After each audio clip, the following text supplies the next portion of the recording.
Why don't we give out the plug right before they walk in here? The movie is Elstree 1976. It's a documentary, a different aspect on the world of Star Wars that you may or may not be used to. If you go to cons, you definitely know what all this is about. If not, this is going to be kind of an eye-opener because there's more to it than just the Millennium Falcon and Han Solo and Chewie. Well, yeah.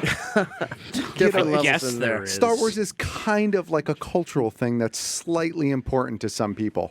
Yeah, it may be on the radar right now. There's a handful of dudes out there who really like Star Wars. That's all I'm saying. Yeah. And two of them are sitting right across from me. Let's get those mics on there. Hello, are you John? I'm John. Jon Spira, how are you? The Good, director thanks. of the How's it film. Got the headphones there? You don't have to wear them if you don't want to, but if it makes it easier, by I all can't hear means. anything through them. Okay, well, that little knob right there. The little turny thing. Professional technical terms I got it. for satellite radio knob. there. Okay. And Turny thing sounds Anthony so- Forrest is also joining us. Hello, sir. And, Turny thing. Good? can you hear me? I got you. Okay, right. there we go. There we go. We are Excellent. good to go. I got one off and one on. So, You don't want it to mess up your hair. You have the same problem I do.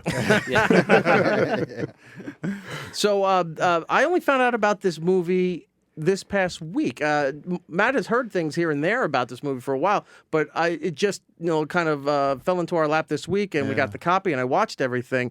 And right before you got in, there's so much to get to with this, but we were trying to explain that there's more to these Star Wars movies than just the top tier of the stars in the movies or even the middle tier of smaller characters. There's a whole other world from the people who were behind the scenes in the sense of wearing the masks and the outfits and the costumes, or to the people who were just sitting in a room while Darth Vader is rattling off something or what have you. And there's this whole weird level of who's more important in every aspect of this movie, no matter if it's Harrison Ford or all the way down to the guy who just happened to accidentally walked into the shot, that kind of thing. Where did you? This was something that Star Wars fans just always talked about, and then at cons they would go and see these people like, oh, that's the guy behind the helmet there, or this is the guy who was in the X-wing uniform while they were having their briefing and everything. He was the blonde guy off to the side, and everybody's there signing these things because it means a lot to Star Wars people, but the general public doesn't know anything about this. No. So what got you motivated to expose this whole world? It's a really weird story. I was teaching. This is going back about 10 years. I was teaching screenwriting at the time. I used to be a screenwriter. And one of my students one day just kind of said to me, do you like Star Wars? And I said, yeah, sure, I like Star Wars. And he goes, I was in it. And I was like, what do you mean you were in it? And he was just like, yeah, I was in it. Back in the 70s, I was in it. And I kind of thought, well, I don't recognize you. And frankly, we're in like a back alley non-profit film workshop in Oxfordshire, and it's like, what, in England, like, what is this? And he goes, come out to my car. So I went out to his car and he opens the boot. I don't know what you guys call it. Trunk. Of the car, the trunk of the car. And he's got all these boxes of glossy photos of himself. And he pulls one of them out. And it's, that scene where they're telling all the X-Wing pilots what the briefing room before they go to the Death Star. Right. And it's a photo of that scene. And he's bang in the middle. Like the camera is focused on. If you look up John Chapman on Google, you'll see this picture. And in the back behind him, you've got Harrison Ford, Mark Hamill, all these people. And I'm like, I don't remember seeing this guy.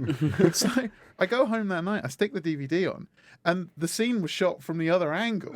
So all you see is the back of his head. So he's in the film. The back of his head's in the film. But he tells me he's been touring the world signing autographs. So I went along to a convention and hung out with him. That's awesome. That's so weird. It's like I didn't believe you 10 minutes ago, and now I'm traveling with you. Yeah, exactly. And the fans are so obsessive, and the people do want his autograph.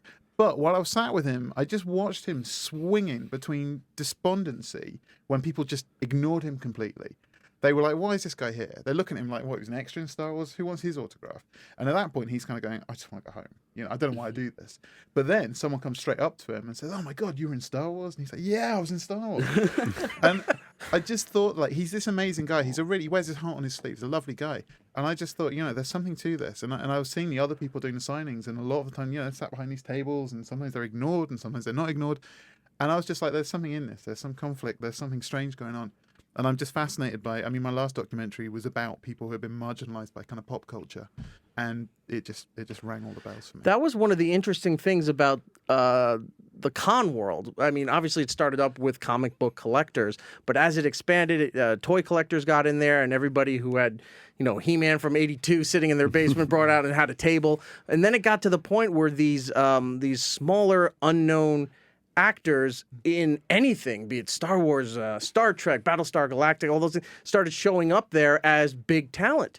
And it drew even more people there, and it was always the talk of the real fans, where they're like, "That's the guy who did this," or "He was the guy sitting in the front when that guy got shot," and that became the thing. But long before, William Shatner and Patrick Stewart and the big Hall H stuff in San Diego was ever even a thought, this is what made Comic-Con Comic-Con. Yeah, and the interesting thing is that, like, in the UK, the conventions are completely different. Because in America, everything's big and everything's shiny and everything's glossy and the industry's involved. But a lot of these UK conventions, they're just in like sports halls and they're just trestle tables. And it's all Doctor Who. It smells terrible. It's all Doctor Who. Doctor Who is so massive. Did you ever do my Doctor friend. Who, Anthony? Sorry? Did you do Doctor Who? No, I didn't. I didn't do an episode of Doctor Who. No. You were Space 1999, I did right? Space 1999. I did Spy Who Loved Me. Yeah. And I did Star Wars. And I did other more serious work as well. Well, you had an interesting role because you had two different roles in Star Wars. Yeah, I had that unusual case where I was actually cast as Fixer, which is one of Luke's friends. And from that, we got taken out to Tunisia. Fixer was a real character in the stories and everything like that. He And ran Tashi power station, right? Show them your shirt. I've got let's take a look at this shirt. This is one of the coolest T-shirts. Oh, that is pretty awesome. I don't think that's officially licensed. John sent it to me. I'm surprised. I didn't know, and I said that's. I love the very- little C-3PO no droids allowed. And so I was really there to play Fixer, and it was one of those unusual things that sequence that I was in, which is it's really at the front end of the script. Ended up, those scenes got cut from the film. They weren't used because the original screenplay was 142 pages. Wow. And that's a long film. Yeah. And so It's supposed to be, what's the rule? It's like a minute a page or something like that? yeah. So it's really 120 has been the benchmark for a long time now. And it just happened. I was at the hotel waiting to shoot those sequences, and Robert Watts came out to the hotel and said, can you come with me? George wants to see you on the set. Uh-oh. What'd you do? Well, my first reaction, have I been fired already? But no, I didn't.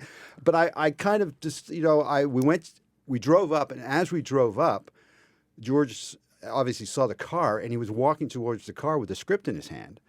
And he looked anxious. And so I'm missing 8 pages. and he came up to me and he said, can you do me a favor? Put the costume on and nobody's going to know. Can you play this scene with Alec Guinness? And so from then I was just walking and reading the script and they're dressing me. How does your head not explode when you're I'm not saying you're an up and coming actor, but you're doing well for yourself. And they put you with probably the most famous actor on the planet at the time that you're going to just run a couple of lines with him.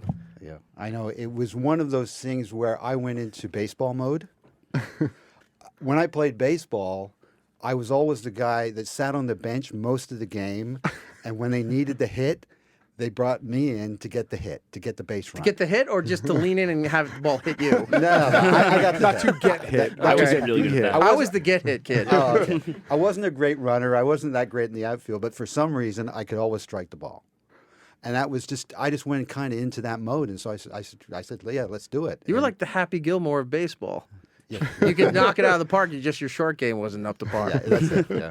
He's the Happy Gilmore of Yeah. sci-fi British.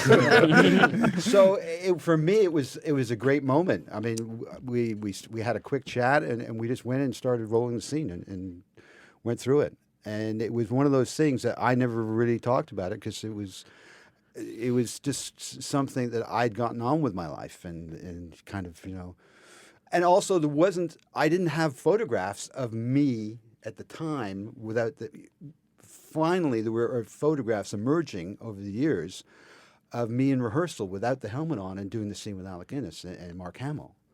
And so that was kind of because people would, I was well, people would say, well, you were never in that scene. That's like finally redemption. You know, it's like I wasn't lying all these years. Yeah. Well, I never even mentioned that. My kids weren't even aware. I was just going to say, did you show it to your kids? Were they not impressed, or were they like, "Oh my God, Dad was right. We just thought he was crazy"? No. Well, they knew I was crazy anyways. I didn't need to show them that. Yeah, but it was one of those things that it was not until 2007 when there was a 30th anniversary going on in Los Angeles that it just kind of happened, and it came around, and then all of a sudden people started to realize, oh, you were the guy that did this scene, and that was, for me it's been interesting because there's some really fantastic fans out there. There really are, in terms of their commitment to Star Wars, but also their commitment to being part of the community and raising a lot of funds for charity. Yep. They do a lot of work in hospitals, and that goes to kids. Yeah, the 501st does a lot of work, and Force for a Cause is a huge Star Wars charity going on right now. And These are these are some really, really great people. And since then, I've had some really interesting conversations. I've had lawyers come up and say, "I've used that line. These aren't the droids we're looking for in court." And I go, "Oh, okay. Hope the guy got off." and so it's just I didn't realize that it wasn't for years until I realized, wow, this has become a really popular scene with people, and then it's been covered by so many shows. Yeah, you have one of the most, obviously, like Robot Chicken and Family Guy when they did all their Star Wars stuff. But yeah, you had one of the most famous cinematic catchphrases, and for the longest time couldn't prove it was you until you got that photo with your helmet off. Yeah. I wasn't really trying to prove it though, because I kind of just. It was, I have this kind of thing, and John and I talked about that. Is one of the things that I felt. For me, the buzz is doing the work, right? Being in the moment, and being able to create something at that moment, and putting all your energy into that, and then it's like I always say, the sandtrooper says, move along, get on with your next thing. Yeah, And so I write, I do music, I do all sorts of other things, and I wanted to be creating. That's where I get my buzz. Is actually being creative. One of the things that you really learn when you watch Elstree 1976 is that a lot of the people who are doing the signing, a lot of the Star Wars people who didn't have like the big roles, right? They've been kind of pulled into this. The fandom has created such a kind of hell. You can do the cruises now. Disney brought all the Star Wars stuff on the cruise. Well, I mean, these people have been really sucked into it, and there is a point in the film where the guy I was talking about, who I first met, the way he got brought into it was he literally walked into a comic shop and saw an X-wing model and said, "Oh, I used to fly one of those." And the guy behind the counter was like, "You've got to come to a convention. I can get you on the circuit." And next thing he knew, he had like a huge line of people because he'd never signed before, and people were like, they'd travel from Germany to come and like get his autograph. So there's what Elstree 1976 kind of focuses on in that part is really this idea that there's a kind of bemusement to this, to kind of like, well, I've just gone on with my life. This was something I did in my 20s for like one day, and it was fun, and it's kind of cool that it did that. But now it's kind of come back, and it's kind of had, 40 years later, it still has resonance later in their lives. This thing they did for a couple of days in 1976. Well, I think you get a lot of like super fans too, who just want to be like as close to the source material as possible, and it's just like I want to know every single person. I am if I moving can, yeah, in. like I'm, yeah, exactly. Like I actually say to young filmmakers and that, document all your behind the scenes, because fans or people who are interested in films, they love the stories about how did you make that film. I think that's just your film, though. I think that's just Star Wars. No, I just think it's interesting. It is interesting. Why do we like the linear notes on albums? Yeah. Okay. Why is vinyl coming back so strong? It's because we love those stories. We love those pictures in the studio and stuff like that of when they were actually doing it. See, for me, mine's it's just a lot of footage of me at the craft service table. There's really nothing going on until they say on the set in action. It was watching it. It definitely, there definitely were some emotions that came through, and it was really nice to see that just about everybody is kind of at peace with what their role was, where they are now, the community overall. But clearly, some people were a little bit upset about the hierarchy and where they stood next to other people, and it was that was almost a little sad. Yeah, I mean, I think, it's interesting. We've kind of brought Anthony out with us to kind of promote the film, and Anthony is really one of the few people that I've met in that whole world who is almost like a monk. Like, Anthony's really zen with the whole thing, because to Anthony, like the conventions represent a chance for him just to meet people, Sure, and to talk to new people. I think to a lot of other people, there's a huge internal conflict about what they're doing, and I can see it, because I think if you'd literally just been a supporting cast member, an extra on a film, the idea of offering your autograph to people, if you're an intelligent person, that there's something, the weight of that is not quite right. You know that maybe it's not an achievement of yours, it's just something you happen to be involved with. So I think it sits uneasily with them, and I think it's for a lot of these people there is this conflict going on, and I think that the insecurities that kind of stir up leaks into the community as a whole. So this hierarchy issue, which was something it took me a while to kind of be aware of, it was really interesting when we started talking about that. And I understand both sides of that. Sure. I understand how trained actors who had done that as a job, who had actually acted in that film, even if it was smaller roles, even if it was just a couple of lines, I can understand why they would balk at the idea of having to be sat next to someone who was literally an extra. They don't want to be put in that same thing. I was talking with Matt shortly before we went on the air here. I said the real thing, as you were saying with the hierarchy, that really hit some kind of chord with me, because I know that there's the sections where the bigger talent are, and then there's the the lesser presence in the movies are over at this section. But even in that section, there's still arguments, or as it was explained, that, well, my face was in the movie. Why aren't people coming over to buy my photo and everything? Yeah. When they're going over to him, he was behind a tin can, and they kept calling it the helmet. And he's like, yeah, but he was the guy behind the Boba Fett thing. So that's why everybody is all about it. So it's just weird that you never kind of get out of high school, I guess, that's exactly as far as who the cool kids are and who aren't. Oh my God, that's exactly true. And it's interesting talking to Jeremy Bulloch, who played Boba Fett, because Jeremy's kind of very much at peace with this. Like, he's not an idiot. Like, he understands that it's the character. He understands that it's popular. And he essentially says in the film, it was the armor they handed me on the day. Right. I could have been a stormtrooper. I could have been anything. This is how it is. I mean, he put performance into it. There is stillness to Boba Fett. Boba Fett is a character. But there's no doubt that the Boba Fett phenomenon is nothing to do with the story of the film. He's a nothing character in that film. It's the fans going, that guy looks cool. That's exactly what it is. I want an action figure of that. That guy wears great armor. He's got the awesome helmet. Yeah. So it's not much to do with Jeremy. Jeremy gave a great performance, but right. Who cares?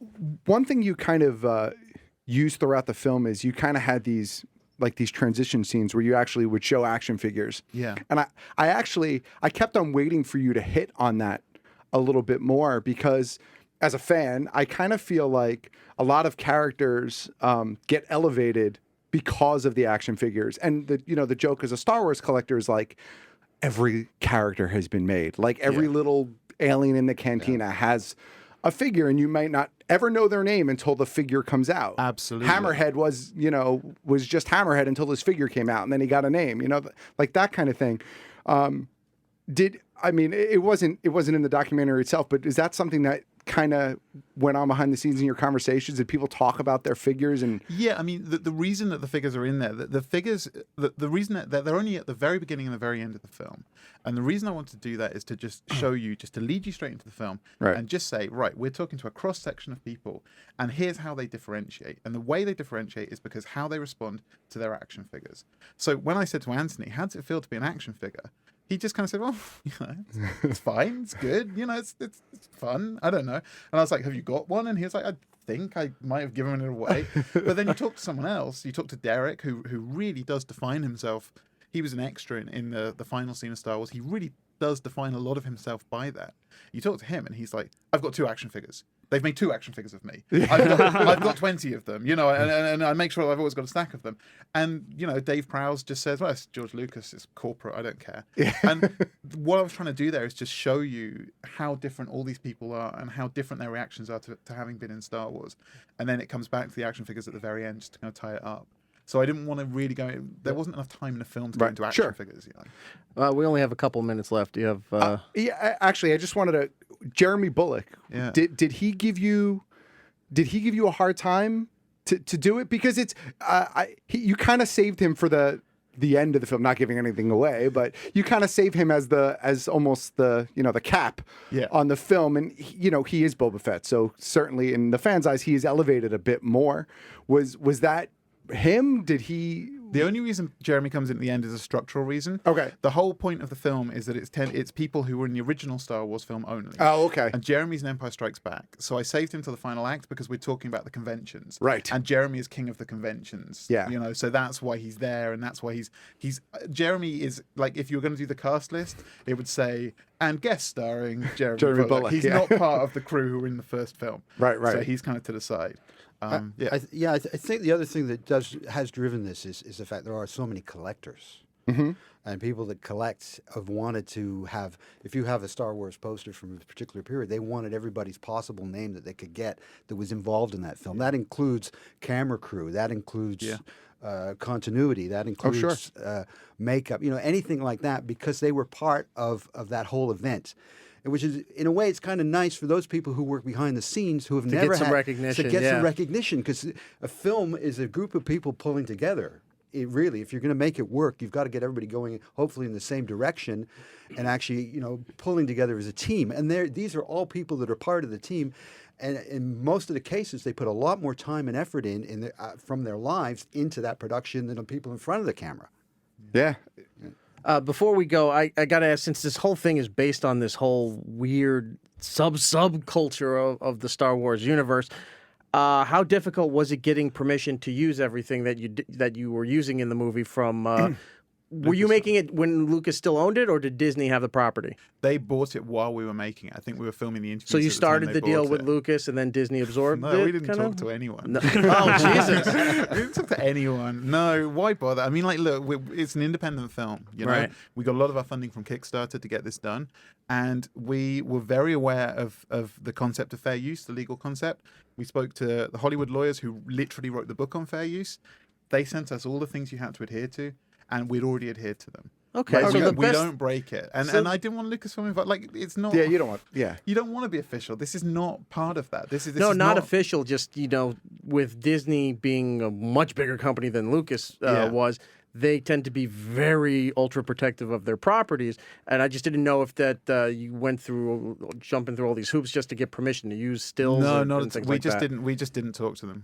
We just didn't talk to them. We thought we'll see You know what what? happens. Now that I'm thinking about it, that's the smartest move, because the best thing that could happen is they get sued. Everybody wants to see this movie. Well, that's 'cause part of it, Disney's isn't suing it? them. The film that Lucasfilm didn't want you to The see.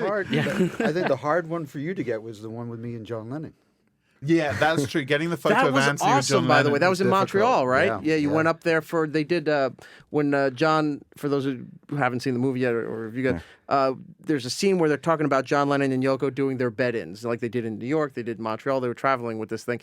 And he ditched school with a friend or a girlfriend or something with like a that. friend, yeah. And they somehow wound up getting into the building and being in the room. There's a photo of him standing at the bed while John's just kind of like half naked, looking off, holding a guitar, and he's staring right at him like, that's John Lennon. Yeah.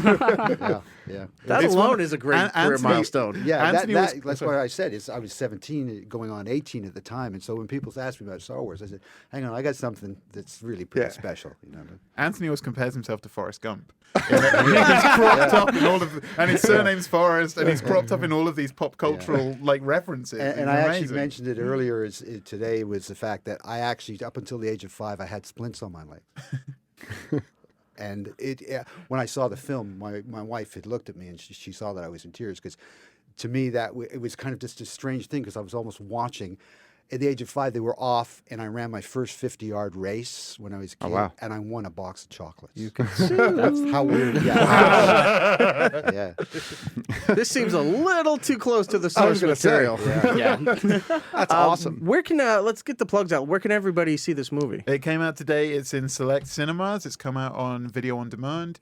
You can download it from iTunes right now. You can download it from Amazon right now. We were told that it was #1 documentary on iTunes today. That's great. So we're waiting to see what It's well happens. deserved. I really loved it. It was really, really well done. Thank you so much, Check out man. the documentary. It's called Elstree, Elstree, 1976. You can download it in all the places that John just said it. Jon Spira, the director, Anthony Forrest. The most famous catchphrase probably, besides "I am your father," is "These are not the droids you're looking for." One last thing before you go. there was a lot of debate on one scene where the stormtrooper hit his head. Yeah. And the one, I forgot the actor who was talking about it, said that Laurie. was me. And then he said, but then I gave up trying to win that battle because every time you go to a convention, everyone's claiming that was them if they ever wore the stormtrooper outfit. Oh, I'm the guy that banged his head. Yeah, poor old Laurie, man. Yeah, I believe that he banged his head because Laurie, like misfortune follows Laurie around like a bad cloud.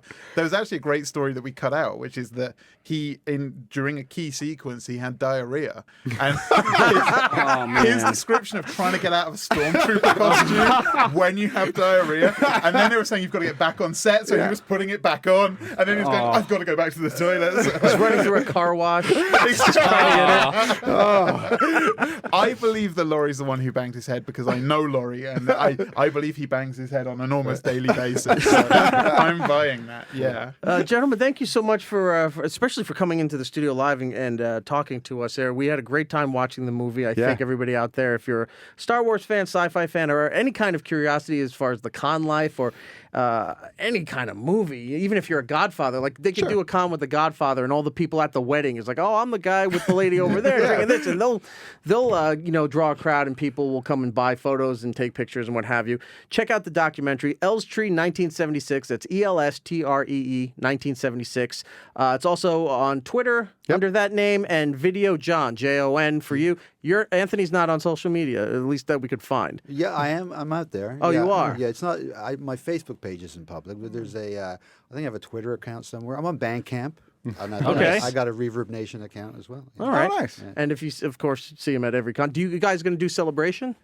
I don't know. I haven't heard yet. Yeah, we're waiting to find out. I did Celebration in Anaheim, and they did ask me about whether I'd be interested in doing London, so I should be in the UK. So there's a good possibility. And then next year is Orlando. So Right. it's back So in if you're the in- if you're in This, London, this I interview don't might do- have annoyed Lucasfilm as Yeah. well, so we might not be welcome at Celebration. at I this don't point. do many. I only do maybe 2 or 3. they show up. This Yeah. is not the con you're looking Yeah, for. they're like- Especially, we know Dave Prowse, and he's not allowed at Celebration. He's persona non grata at exactly. Celebration, You yeah. end up in a Who knows? Sarlacc pit. Like, oh no. All right, they have to go. Jon Spira, Anthony Forrest, thank you guys so much. Again, the movie is Elstree 1976, available video on demand, iTunes, Amazon, everywhere you can find a documentary nowadays. You can download it, watch it. I think you'll have a good time and be amazed at thinking you know everything about a movie, and then like, wow, there's a whole other world behind the scenes, below the scenes, everything going on that you didn't even think people cared about.